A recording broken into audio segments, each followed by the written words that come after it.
Assalamualaikum warahmatullahi wabarakatuh. Pada kesempatan kali ini, kami dari kelompok 4 mata kuliah teori grup yang beranggotakan saya sendiri ada Bila Zulfani Lestari, lalu ada Nisa Nabila Zahra, lalu yang terakhir ada Sylvia Putri Kirana. Kami akan membahas mengenai kami akan membahas mengenai subgrup yang mana ada teorema 7 dan definisi 17. Yang pertama itu akan disampaikan oleh teman saya. Lalu yang kedua juga ada teorema 8 dan definisi 18. Dan yang terakhir ada teorema 9 dan definisi 19 yang akan saya sendiri. Baik, langsung aja ke teorema 7 dan definisi 17. Dipersilakan. Baik, terima kasih Bila. Nah, di sini ada teorema 7 dan definisi 17. Next. Untuk definisi 17 itu sifat komutatif pada grup. Misalkan A dan B merupakan elemen dari grup G yang berlaku sifat komutatif apabila AB itu sama dengan BA. Nah, catatannya itu semua elemen pada grup AB berlaku sifat komutatif. Next. Di sini dari definisi 17 itu bersangkut paut sama teorema 7 yang merupakan A merupakan suatu subgrup dari G yang dimisalkan diberikan sembarang A elemen grup G dan N N elemen Z sedemikian hingga A kurang dari G. Next. Nah, di sini juga ada contohnya ya. Untuk contoh yang pertama itu diberikan U10 sama dengan 1, 3, 7, 9 dengan operasi perkalian, operasi biner 10, operasi perkalian modula 10, tentukan semua subgrup dari U10 terhadap operasi biner 10. Nah, untuk penyelesaiannya itu, kita di sini menggunakan tabel Cayley berikut menunjukkan bahwa U10 adalah grup terhadap operasi perkalian modulus 10.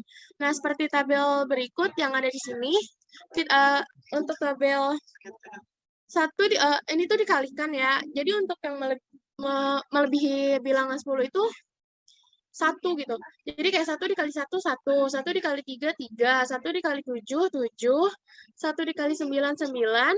Dan 3, selanjutnya 3 dikali 1, 3. 3 dikali 3, 9. 3 dikali 7 karena melebihi perkalian modulus 10 itu itunya 1. 3 dikali 9, 7 karena dia itu melebihi dari 10 dan inverse-nya gitu. 7 dikali 1, 7. 7 dikali 3 itu 1. Itu kebalikannya dari 3 dikali 7. 7 dikali 7, 49 karena di sini ditulisnya 9 karena dia berbeda jauh dari 10 gitu. 7 dikali 9 kan 63 ya. Jadi karena jauh dari 10 juga ditulisnya cukup 3. Nah, di sini selanjutnya ada 9 dikali 1, 9. 9 dikali 3 itu ditulis 7, itu kebalikan dari 7 dikali 9. Sorry. 9 dikali 3, iya benar. Itu kebalikan dari 3 dikali 9 ya. Nah, untuk 9 kali 7 juga sama, itu kebalikan dari 7 dikalikan 9. Nah, untuk 9 dikalikan 9, itu cukup ditulis 1. Nah, dari tabel Cayley di samping ini diperoleh kesimpulan bahwa 1 merupakan elemen identitas. Nah, itu tuh dari 1 itu merupakan elemen identitas dari U10 terhadap operasi perkalian biner 10. Nah, di sini ada inverse dari 1 adalah 1. Inverse dari 3 itu adalah 7. Inverse dari 7 itu 3. Nah, inverse dari 9 itu sama dengan 9. Nah, kemudian kita perhatikan bahwa A sama dengan A pangkat N sama dengan N elemen Z, maka diperoleh kasus satunya itu kita ambil A-nya itu 1. Yang diperoleh 1 pangkat negatif 5 sama dengan 1 pangkat negatif 4 dikalikan 1 di pangkat negatif 1 sama dengan 1 dikalikan 1 sama dengan 1. Nah, ini 1 itu dilihat dari yang kotak ini ya, yang warna kuning. Dibuat tabel lagi, operasi perkalian biner 10. ini tuh jadi 1 dikalikan 1 kan jadi 1. Jadi 1 itu kurang dari U10. Nah, selanjutnya itu 1 pangkat negatif 4 sama dengan 1 pangkat negatif 3 dikalikan 1 pangkat negatif 1 sama dengan 1 dikalikan 1 sama dengan 1. Nah, di sini juga ada 1 pangkat negatif 3 sama dengan 1 pangkat negatif 2 dikalikan 1 pangkat negatif 1 sama dengan 1 dikalikan 1 sama dengan 1. Nah, di sini juga ada 1 pangkat negatif 2 sama dengan 1 pangkat negatif 1 dikalikan 1 pangkat negatif 1 sama dengan 1 dikalikan 1 sama dengan 1. Next.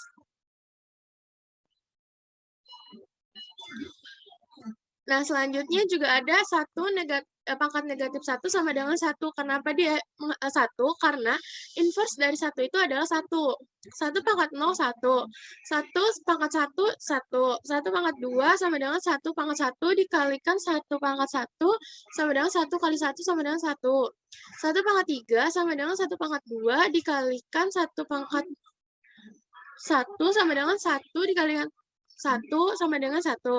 Nah, jadi 1 itu bukan generator dari U10 saja, akan tetapi 1 kurang dari U10. Kasus yang kedua itu kita ambil dari A sama dengan 3 ya. Nah, kita peroleh, yang diperoleh itu dari 3 pangkat 5 sama dengan 3 pangkat negatif 4 dikalikan 3 pangkat negatif 1 sama dengan 1 dikali 7 sama dengan 1. Nah, 3 pangkat negatif 4 sama dengan 3 pangkat negatif 3 dikalikan 3 di pangkat negatif 1 sama dengan 3 dikali 7 sama dengan 1. 3 pangkat negatif 3 sama dengan 3 pangkat negatif 2 dikali 3 pangkat negatif 1 sama dengan 9 dikali 7 sama dengan 3. 3 pangkat negatif 2 sama dengan 3 pangkat negatif 1 dikali 3 pangkat negatif 1 sama dengan 7 dikali 7 sama dengan 9. 3 pangkat negatif 1 itu sama dengan 7 karena 3 dikali 7 itu 1 atau inverse-nya 3 itu sama dengan 7. 3 pangkat 0, 1. 3 pangkat 1, 3. 3 pangkat 2, 9. 3 pangkat 3. 3 pangkat 1 dikalikan 3 kali pangkat 2 sama dengan 3 dikali 9 dikali 7.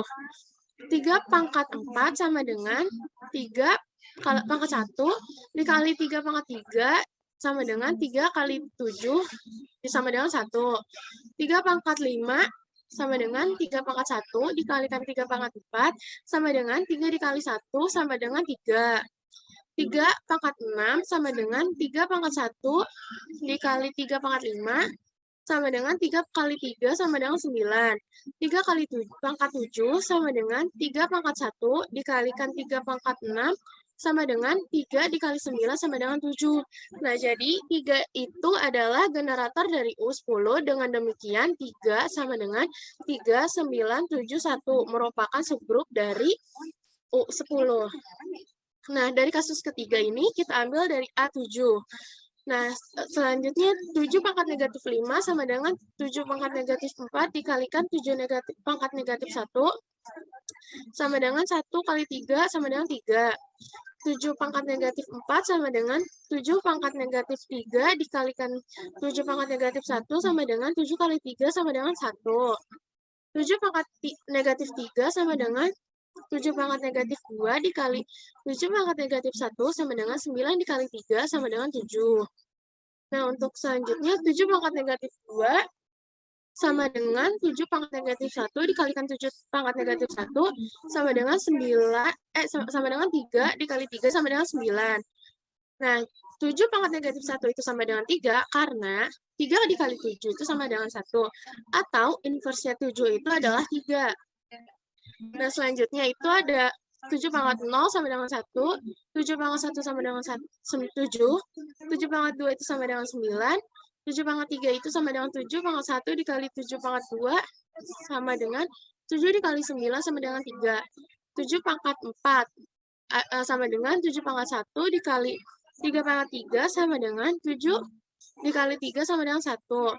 Nah, 7 pangkat 5 sama dengan 7 pangkat 1 dikali 7 pangkat 4 sama dengan 7 dikali 1 sama dengan 7. Nah, 7 pangkat 6 sama dengan 7 pangkat 1 dikalikan 7 pangkat 5 sama dengan 7 dikali 7 sama dengan 9. Dan di sini ada yang terakhir, 7 pangkat 7 sama dengan 7 pangkat 1 dikalikan 7 pangkat 6 sama dengan 7 dikalikan 9 sama dengan 3. Nah, jadi 7 adalah generator dari U10. Dengan demikian, 7 itu sama dengan 7, 9, 3, 1, yang merupakan subgrup dari U10. Nah, di sini ada kasus yang ketiga. Kita ambil dari A9. Nah, untuk A9 itu 9 dipangkatkan 5 sama dengan 9 pangkat negatif 4 dikali 9 pangkat negatif 1 sama dengan 1 dikali 9 sama dengan 9. 9 pangkat negatif 4 sama dengan 9 pangkat negatif 3 dikali 9 pangkat negatif 1 sama dengan 9 dikali 9 sama dengan 1. Nah, ada yang 9 pangkat negatif 3 sama dengan 9 pangkat negatif 2 dikalikan 9 pangkat negatif 1 sama dengan 1 dikali 9 sama dengan 9. Next. Nah, di sini ada selanjutnya itu ada 9 pangkat negatif 2 sama dengan 9 pangkat negatif 1 dikalikan 9 pangkat negatif 1 sama dengan 9 kali 9 sama dengan 1. 9 pangkat negatif 1 sama dengan 9 itu dikarenakan 9 dikali 9 itu 1 atau inversnya dari 9 itu sama dengan 9. Nah, di sini ada 9 pangkat 0 sama dengan 1. 9 pangkat 1 itu sama dengan 9.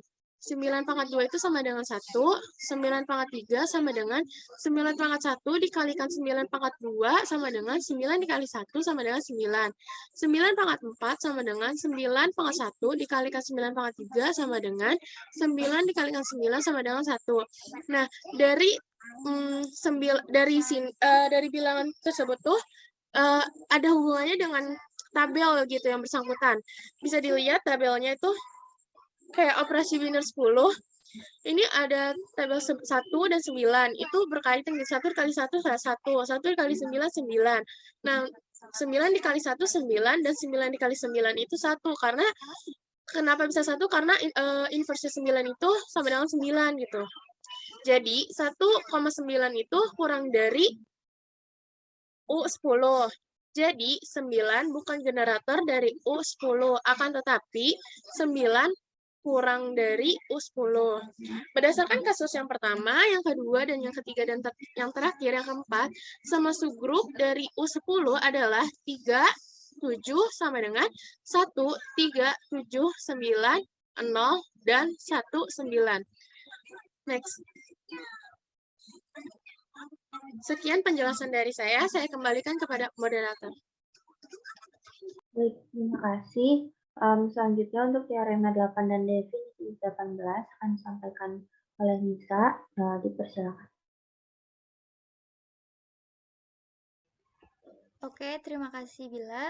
Untuk materi selanjutnya ada teorema 8 dan juga definisi 18. Di sini kita bisa lihat dari definisi 18 ini isinya yaitu center suatu grup G dengan notasi ZG adalah himpunan bagian dari elemen pada G yang berlaku sifat komutatif. Nah, untuk lebih jelasnya mungkin kita bisa lihat aja langsung ke contoh soalnya. Nah, di sini contoh soalnya yaitu tentukan center group atau ZG dari G. Nah, di sini kita lihat ada suatu grup dengan operasi biner bintang dengan elemen 1, 2, 3, 4, 5, 6, 7, dan 8. Maka hasilnya itu ada di dalam kotak yang kalian lihat ini. Oke, untuk pembahasannya kita lanjut aja. Nah, dari grup G tadi kita dapat elemennya ada 1, 2, 3, 4, 5, 6, 7, dan 8. Jika kita dibuat tabel Kelly-nya, maka akan menghasilkan grup seperti ini. Nah, untuk mencari center grup dari G ini, kita akan mencoba satu persatu, karena tadi sesuai dengan definisi 18, bahwa Center suatu grup ini merupakan suatu himpunan bagian pada elemen G yang berlaku sifat komutatif. Jadi kita akan mencoba satu persatu elemennya, apakah dia bersifat komutatif atau tidak. Kita ambil kasus yang pertama, yaitu untuk elemen 1.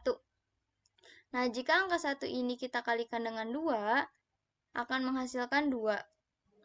Jika kita balik menjadi 2 dikali 1, maka akan menghasilkan 2 juga. Berarti terbukti bahwa 1 ini merupakan suatu center dari grup G. Dan untuk lebih jelasnya mungkin ya, kita coba lagi di angka 1 dikali dengan 3, maka akan menghasilkan 3. Begitu juga dengan 3 dikali dengan 1 akan menghasilkan 3. Kita fokus di kolom yang paling kiri aja untuk mengalikannya.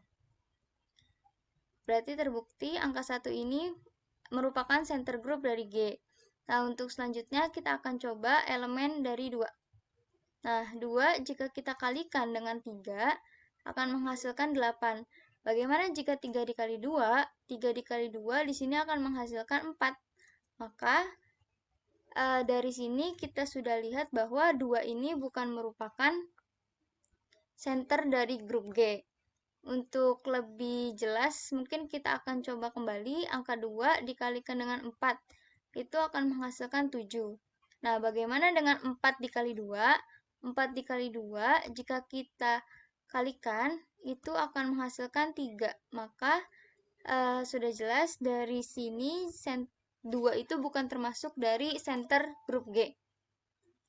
Nah, kita ambil elemen ketiga. Angka 3, jika kita coba kalikan dengan angka 5, angka 4, itu akan menghasilkan 6. Bagaimana jika 4 dikali 3? 4 dikali 3 ini, kita akan menghasilkan 2. Nah, sama seperti elemen 2, dia bukan termasuk dari center group. Nah, kita coba lagi, 3 dikali dengan 5, itu akan menghasilkan 7. Bagaimana dengan 5 dikali 3? 5 dikali 3, kita akan lihat di sini hasilnya adalah 7 juga. Nah, di sini memang hasilnya sama, tapi jika kita coba lagi dengan angka 7, dengan angka 6, maka akan menghasilkan angka 8. Sedangkan untuk 6 dikali 3, itu akan menghasilkan 4.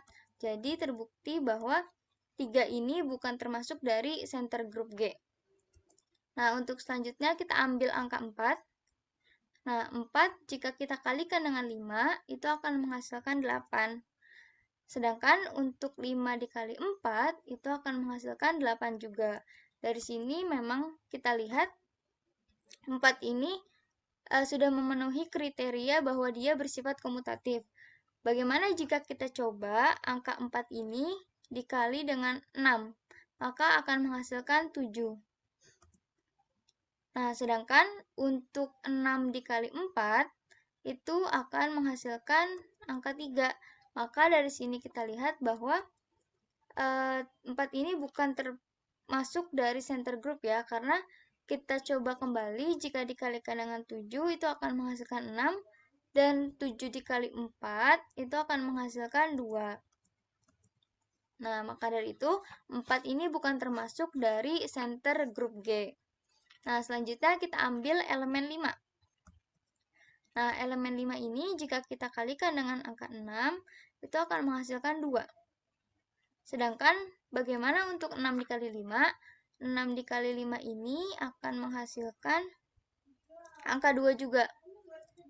Maka kita bisa pastikan bahwa 5 ini sudah termasuk dari center group G. Karena jika kita coba dengan angka 7, 5 dikali 7, itu akan menghasilkan 3. Dan untuk 7 dikali 3, dan untuk 7 dikali 3, itu akan menghasilkan 3 juga. Selanjutnya angka 6. 6 ini jika kita kalikan dengan 7, itu akan menghasilkan 8 ya. Dan bagaimana jika 7 dikali 6? 7 dikali 6 ini kita akan menghasilkan angka 4. Jadi 6 ini bukan termasuk dari center group G.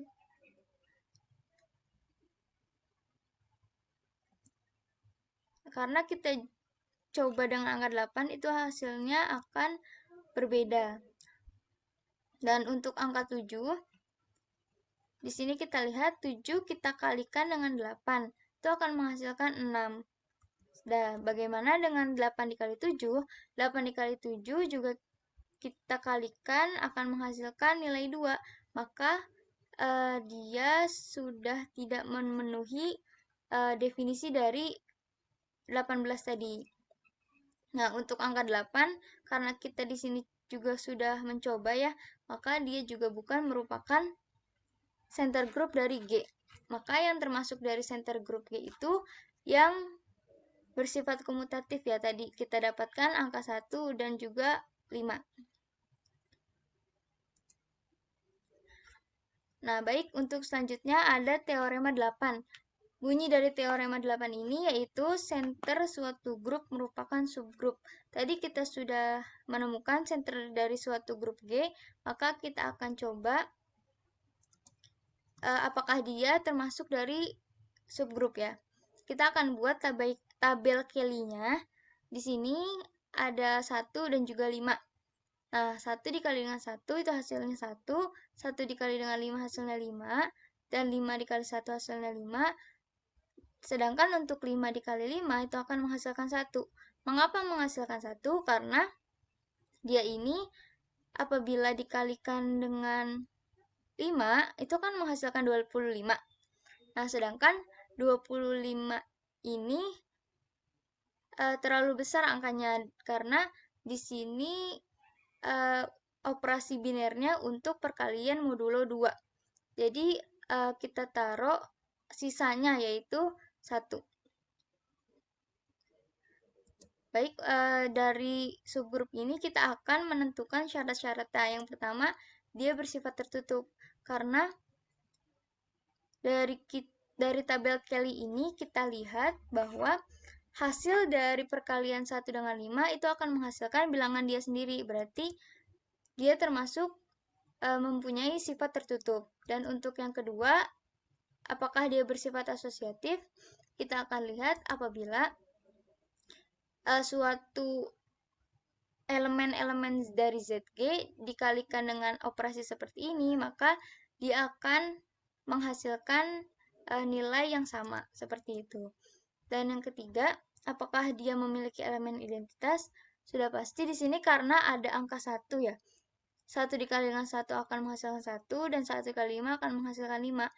Maka elemen identitas itu dari ZG yaitu 1. Maka dia mempunyai elemen identitas.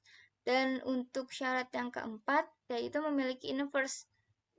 Kita bisa lihat di sini, inverse dari 1 adalah 1, karena ia jika dikalikan dengan 1 akan menghasilkan 1.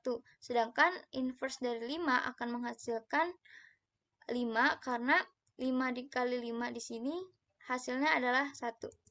Jadi dia memiliki inverse. Maka terbukti bahwa ZG ini atau center dari grup G merupakan subgrup. Saya kembalikan kepada Bila. Baik, terima kasih. Selanjutnya ada teorema 9 dan definisi 19 yang akan saya sampaikan sendiri. Di next.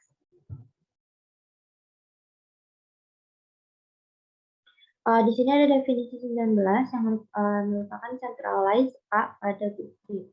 Misalkan G adalah suatu grup dan A elemen pada grup G, CA merupakan himpunan dari semua elemen G yang berlaku sifat komutatif dengan A.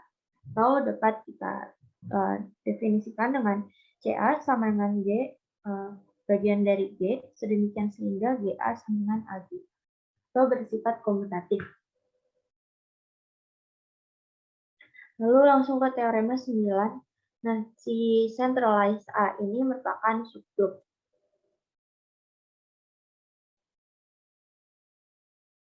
Untuk setiap A elemen grup G, CA merupakan subgrup dari G.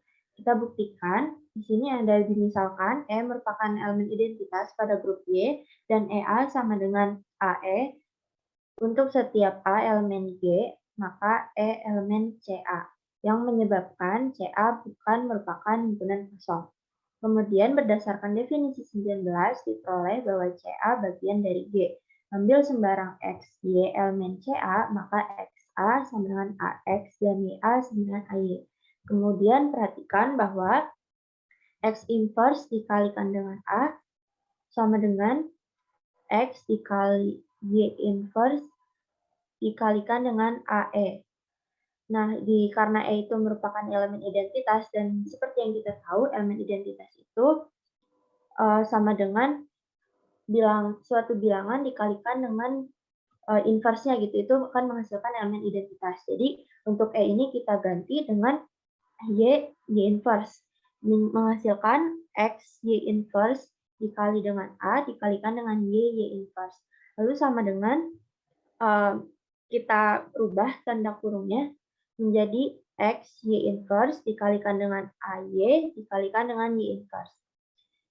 Terus jadi menjadi X Y inverse, lalu dia bersifat komutatif diganti posisinya menjadi YA dikalikan dengan Y inverse. Lalu kita ganti lagi tanda posisi kurungnya menjadi X dikalikan Y inverse dikali Y dikalikan A Y inverse. Karena tadi saya udah jelasin juga kalau elemen identitas itu sama aja dengan suatu bilangan dikalikan dengan inverse-nya. Jadi untuk Y inverse dikalikan dengan Y, kita ganti lagi menjadi E, yaitu elemen identitas itu. Menjadi X dikali dengan E dikalikan A Y inverse. Lalu karena setiap bilangan yang dikalikan dengan elemen identitas menghasilkan bilangan itu sendiri, maka menjadi XA dikalikan dengan Y inverse atau AX dikalikan dengan Y inverse.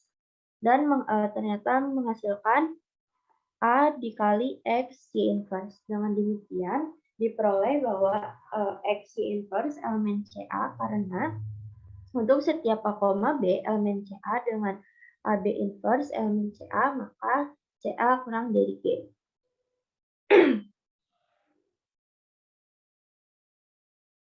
Terus ini ada contoh 5. Kita misalkan kita punya pemisalan G adalah sebuah grup dan H kurang dari G. Untuk suatu A elemen G, AHA inverse dan AHA inverse sama dengan AHA inverse sedemikian sehingga H kecil ini merupakan elemen dari H.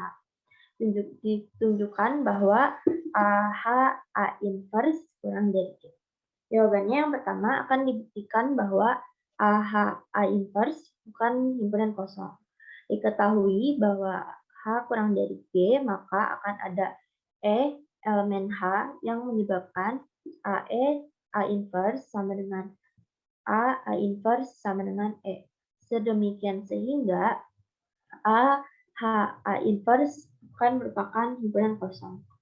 Lalu yang kedua akan dibuktikan bahwa AHA inverse merupakan himpunan bagian dari G. Kita ambil sembarang X elemen AHA inverse diperoleh X sama dengan AHA inverse dengan H elemen H. Perhatikan bahwa H kurang dari G yang menyebabkan H elemen G dan oleh karena A elemen G akan menyebabkan X sama dengan AHA inverse elemen G. Dengan demikian diperoleh bahwa AHA inverse merupakan himpunan bagian dari G. Baik, selanjutnya yang ketiga akan dibuktikan bahwa AHA inverse kurang dari G. Kita ambil sembarang A, X elemen AHA inverse dengan X sama dengan AH1A inverse dan Y sama dengan AH2A inverse untuk suatu H1, H2 elemen dari H. Perhatikan bahwa X inverse sama dengan HA1A inverse dikalikan dengan AH2A inverse diinverskan. Sama dengan AH1A inverse dikali AH inverse A inverse. Dikeluarkan AH1-nya menjadi AH1 dikalikan A inverse kali A, lalu H2 inverse A inverse. Lalu yang A inverse A-nya itu menjadi E, atau elemen identitas, menjadi AH1E, H2 inverse A inverse, sama dengan AH1 H2 inverse A inverse. Nah, karena H kurang dari G dan H1 H2 elemen dari H, maka H1 H2 inverse elemen dari H juga. Sedemikian sehingga AH1 H2 inverse A inverse elemen dari AH A inverse. Dengan demikian, karena X, Y elemen dari AH A inverse diperoleh X, maka X, Y inverse elemen dari AH A inverse. Dengan X, Y inverse-nya itu sama dengan AH1 H2 inverse A inverse. Maka terbukti bahwa AH inverse-nya kurang dari Q.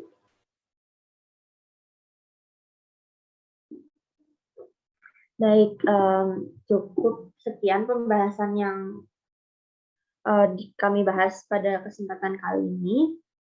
Semoga dapat membuka pikiran teman-teman mengenai subgroup yang telah kami bahas ini. Semoga bermanfaat juga video yang kami buat.